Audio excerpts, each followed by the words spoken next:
ആദ്യം തെരഞ്ഞെടുപ്പ് റിസൾട്ട് വന്ന് ആദ്യം തന്നെ പാണക്കാട്ടേക്കാണല്ലോ വരുന്നത്. തീർച്ചയായും നിലമ്പൂരിൽ യഥാർത്ഥത്തിൽ തെരഞ്ഞെടുപ്പ് പ്രചരണം തുടങ്ങിയത് മുസ്ലിം ലീഗ് ആദ്യം മുന്നൊരുക്കം എന്ന് പറഞ്ഞൊരു വലിയ പരിപാടി, ആ താഴെ തട്ടിലെ അണികളെ മുഴുവൻ സജ്ജരാക്കാൻ, തെരഞ്ഞെടുപ്പിന് സജ്ജരാക്കാൻ. അത് കഴിഞ്ഞ് ഉള്ളൊരുക്കം എന്ന് പറയുന്ന പരിപാടി. മുസ്ലിം ലീഗിന്റെ നിയോജകമണ്ഡലം പ്രസിഡന്റൊക്കെ ഇവിടെയുണ്ട്, ഇക്ബാൽ മാസ്റ്ററൊക്കെ ഇവിടെയുണ്ട്. വളരെ സജ്ജമായതിന് വാസ്തവത്തിൽ തെരഞ്ഞെടുപ്പ് പ്രചരണ തുടക്കത്തിൽ മുസ്ലിം ലീഗായിരുന്നു മുന്നിൽ, കോൺഗ്രസ് കുറച്ച് പിറകിലായിരുന്നു. പിന്നീട് ഒരുമിച്ച് UDFന്റെ ഒറ്റക്കെട്ടായിട്ടുള്ള പ്രവർത്തനം. ഞാൻ എന്റെ തെരഞ്ഞെടുപ്പ് പ്രചരണം തുടങ്ങിയത് ഇവിടെ കൊടപ്പനക്കുന്നിൽ തറവാട്ടിൽ. അന്ന് തങ്ങള് ഹജ്ജിന് പോയതായിരുന്നു. ഫോണിലൂടെ ആദ്യം എനിക്ക് അനുഗ്രഹം ചൊരിഞ്ഞുകൊണ്ടാണ് ഹജ്ജിന് പോയത്.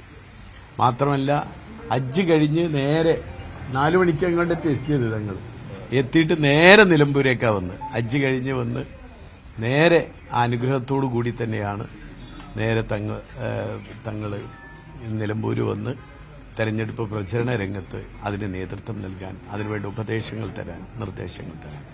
അതുപോലെ തന്നെ PK കുഞ്ഞാലിക്കുട്ടി സാഹിബ്.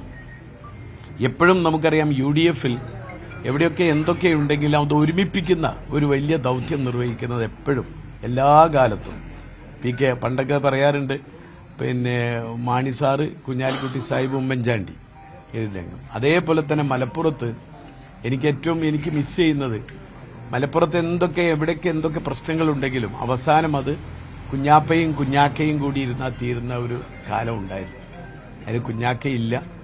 ആ ഒരു ഉത്തരവാദിത്വം കുഞ്ഞാക്കയില്ലെങ്കിലും ആ ഉത്തരവാദിത്വം ഞാൻ നിർവഹിക്കുമെന്ന തീരുമാനത്തോടു കൂടിയാണ് PK കുഞ്ഞാലിക്കുട്ടി സാഹിബ് നിലമ്പൂരിൽ വന്ന് അതിന്റെ തെരഞ്ഞെടുപ്പ് രംഗത്ത് പ്രവർത്തനങ്ങൾക്ക് നേതൃത്വം കൊടുത്തത്.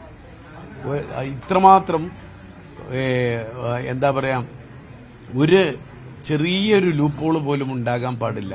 എല്ലാ ഓട്ടയടച്ചുകൊണ്ടുള്ള ഒരു പ്രവർത്തനത്തിനാണ് മുസ്ലിം ലീഗ് നേതൃത്വം നൽകിയത്.